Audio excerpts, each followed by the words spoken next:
Assalamualaikum warahmatullahi wabarakatuh. Halo semuanya, perkenalkan nama saya Nida Nurrohma dari kelas 12 IPS 2. Di video kali ini saya ingin menjelaskan mengenai kasus-kasus pelanggaran hak dan pengingkaran kewajiban warga negara nih. Jadi, untuk teman-teman semuanya, jangan lupa simak videonya sampai akhir ya. Jadi di materi kali ini kita akan membahas 4 subbab teman-teman. Yang pertama, makna hak dan kewajiban warga negara. Yang kedua, substansi hak dan kewajiban warga negara dalam Pancasila. Yang ketiga, kasus pelanggaran hak dan pengingkaran kewajiban warga negara. Dan yang terakhir nih teman-teman, yang keempat, penanganan pelanggaran hak dan pengingkaran kewajiban warga negara. For your information teman-teman, hak warga negara Indonesia meliputi 2 hak. Yang pertama, hak konstitusional dan hak hukum. Hak konstitusional adalah hak-hak yang dijamin di dalam Undang-Undang NKRI tahun 1945 atau UUD NRI tahun 1945. Sedangkan hak-hak hukum timbul berdasarkan jaminan undang-undang dan peraturan perundang-undangan di bawahnya. Jadi teman-teman tahu nggak sih apa itu makna hak dan kewajiban warga negara? Jadi, hak merupakan sesuatu yang secara mutlak menjadi hal yang harus diterima oleh seseorang sejak ia lahir. Meskipun begitu, hak bersifat fakultatif, artinya boleh dilaksanakan ataupun sebaliknya. Hak baru akan didapatkan ketika kewajiban sudah dilaksanakan teman-teman. Hal ini untuk menunjukkan terdapat 2 kesinambungan yang telah berjalan seiringan dalam pelaksanaannya. Serta kewajiban adalah segala sesuatu yang harus dilakukan dengan penuh tanggung jawab dan sesuai peraturan perundang-undangan, dan kewajiban tersebut terdapat di dalam diri setiap warga negara. Oleh karenanya, secara sadar setiap manusia perlu melaksanakan kewajibannya agar tercipta lingkungan yang baik dalam sebuah negara.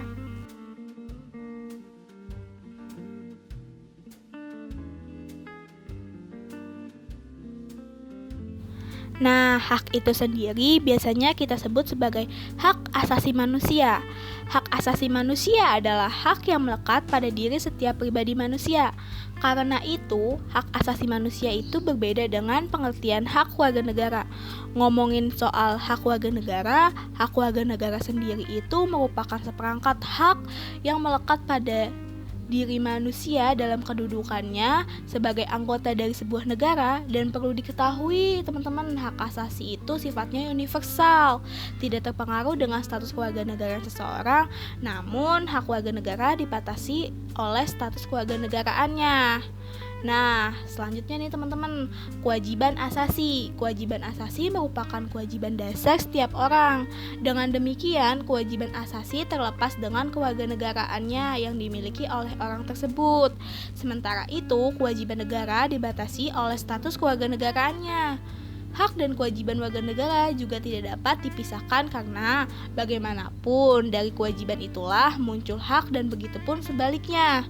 Akan tetapi, seringkali terjadi pertentangan karena hak dan kewajiban tidak seimbang.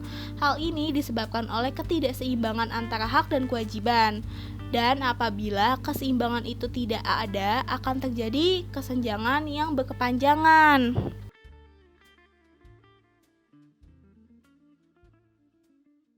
Kita lanjut ya teman-teman.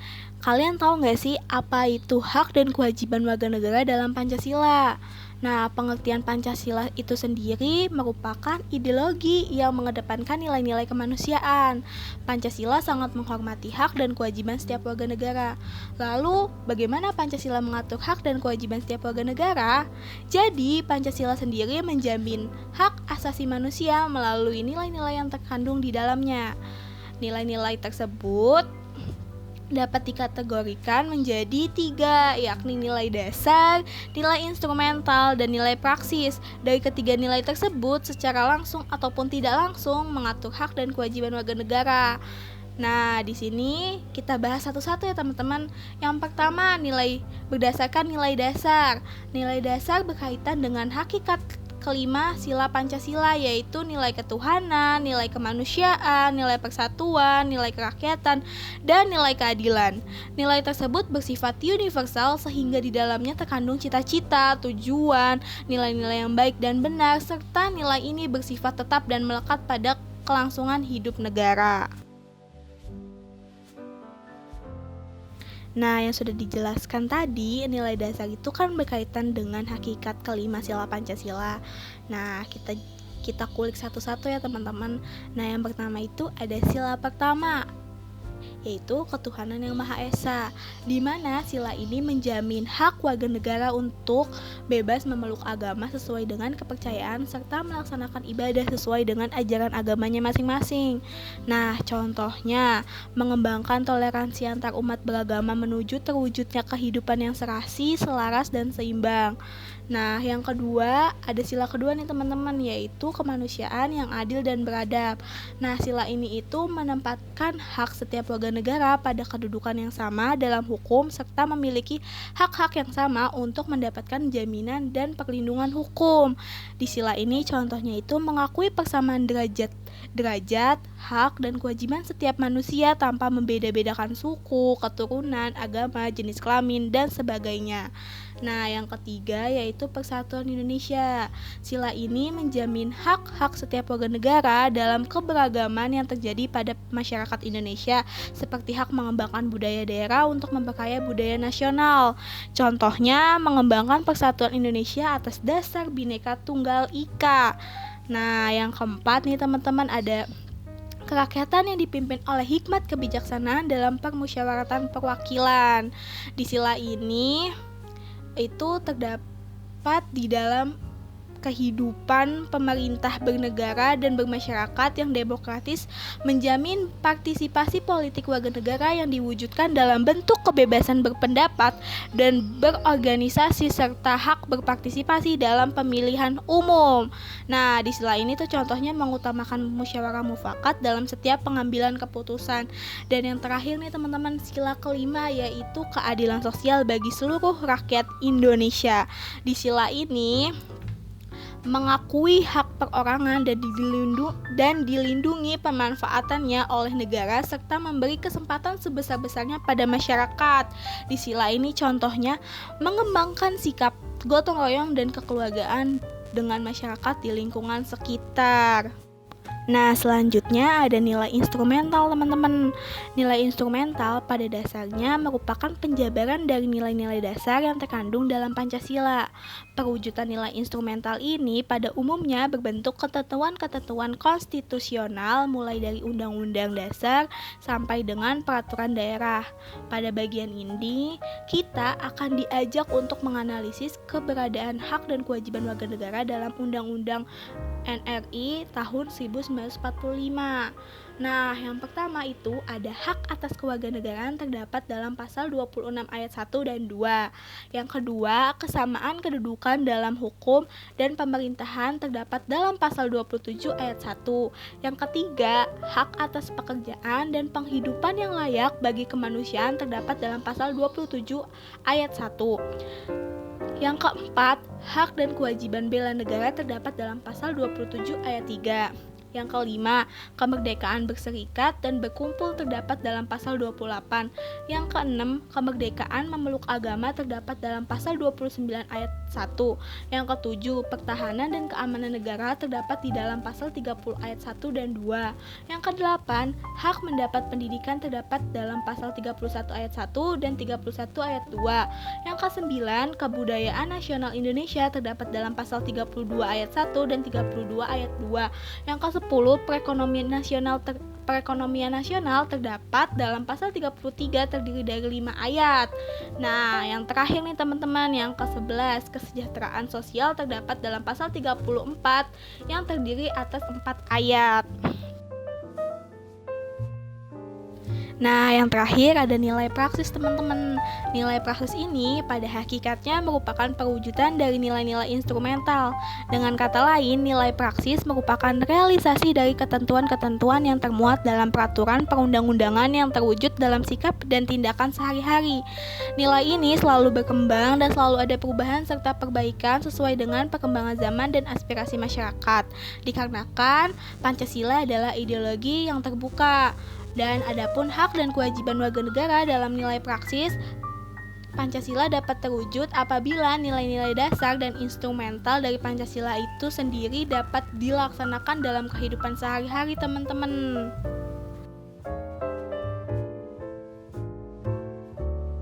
Nah, teman-teman tahu nggak nih apa itu kasus pelanggaran hak dan pengingkaran kewajiban warga negara? Yang pertama itu ada penyebab terjadinya pelanggaran hak dan pengingkaran kewajiban warga negara. Pelanggaran hak warga negara ini terjadi ketika warga negara tidak dapat menikmati atau memperoleh haknya sebagaimana yang telah ditetapkan oleh undang-undang. Pelanggaran hak warga negara ini merupakan akibat dari adanya kelalaian atau pengingkaran terhadap kewajiban, baik yang dilakukan oleh pemerintah maupun warga negara sendiri. Berikut ini ada faktor-faktor terjadinya pelanggaran hak dan pengingkaran kewajiban warga negara. Yang pertama, ada sikap egois atau terlalu mementingkan diri sendiri. Yang kedua, rendahnya kesadaran berbangsa dan bernegara. Yang ketiga, sikap tidak toleran. Yang keempat, penyalahgunaan kekuasaan. Yang kelima, ketidaktegasan aparat penegak hukum. Yang keenam, penyalahgunaan teknologi. Yang kedua, ada kasus pelanggaran hak warga negara. Kasus pelanggaran hak asasi manusia bisa dimaknai sebagai segala tindakan yang bersifat mengurangi, menghalangi, membatasi, atau mencabut hak asasi manusia seseorang ataupun kelompok, seperti pembunuhan, perampokan yang disertai penyiksaan, dan sebagainya. Pelanggaran hak asasi manusia adalah pengingkaran kewajiban sebagai warga negara yang tercantum pada pasal 28J ayat 1 Undang-Undang 1945 yang berbunyi, setiap orang wajib menghormati hak asasi manusia orang lain. Salah satu bentuk pelanggaran hak asasi manusia adalah membunuh orang lain yang merupakan pelanggaran hak hidup. Pelanggaran terhadap hak warga negara bisa kita lihat dari kondisi yang saat ini terjadi. Misalnya, yang pertama, proses penegakan hukum masih belum optimal dilakukan, terdapat pada pasal 27 ayat 1. Yang kedua, tingkat kemiskinan dan angka pengangguran di negara kita masih cukup tinggi, terdapat pada pasal 27 ayat 2. Yang ketiga, semakin merebaknya kasus pelanggaran hak asasi manusia, terdapat pada pasal 28A sampai 28J. Yang keempat, masih terjadinya tindak kekerasan mengatasnamakan agama pada pasal 29 ayat 2. Yang kelima, angka putus sekolah cukup tinggi, terdapat pada pasal 31 ayat 1. Yang keenam, ada pelanggaran hak cipta. Hal-hal tersebut dapat terjadi dikarenakan belum sepenuhnya terlaksana sesuai dengan pasal Undang-Undang Dasar yang sudah tertera. Dan yang terakhir nih teman-teman, yang ketiga, yaitu kasus pengingkaran kewajiban warga negara. Pelanggaran hak asasi manusia adalah pengingkaran kewajiban sebagai warga negara yang tercantum dalam pasal 28J ayat 1 Undang-Undang Dasar 1945 yang berbunyi, setiap orang wajib menghormati hak asasi manusia orang lain. Salah satu bentuk pelanggaran hak asasi manusia adalah membunuh orang lain yang merupakan pelanggaran hak hidup. Pengingkaran kewajiban tersebut apabila tidak segera diatasi pada proses pembangunan yang tidak lancar. Selain itu, pengingkaran terhadap kewajiban akan berakibat secara berlangsung terhadap pemenuhan hak warga negara. Berikut ini ada contoh kasus pengingkaran warga negara dari yang sederhana hingga berat.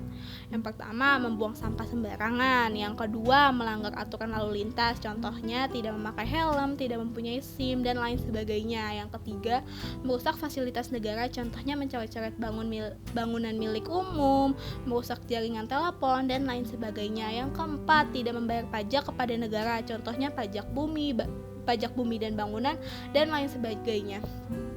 Dan yang terakhir nih, yang kelima, tidak berpartisipasi dalam usaha pertahanan dan keamanan negara. Contohnya, mangkir dari kegiatan Siskamling. Dan penjelasan terakhir teman-teman, yaitu mengenai penanganan pelanggaran hak dan pengingkaran kewajiban warga negara. Ada pepatah yang bilang mencegah tentu lebih baik daripada mengobati. Pastinya kita sering sekali mendengar pernyataan seperti itu kan teman-teman. Sama halnya dengan proses untuk menegakkan hak dan kewajiban sebagai warga negara. Jadi untuk tindakan yang terbaik dalam menegakkan hak dan kewajiban warga negara adalah dengan mencegah timbulnya semua faktor penyebab dari pelanggaran hak dan pengingkaran kewajiban negara. Apabila faktor penyebabnya tidak muncul, pelanggaran hak dan pengingkaran kewajiban warga negara dapat diminimalisir atau bahkan dihilangkan teman-teman. Adapun upaya pencegahan yang dapat dilakukan untuk mengatasi berbagai kasus hak dan kewajiban warga negara.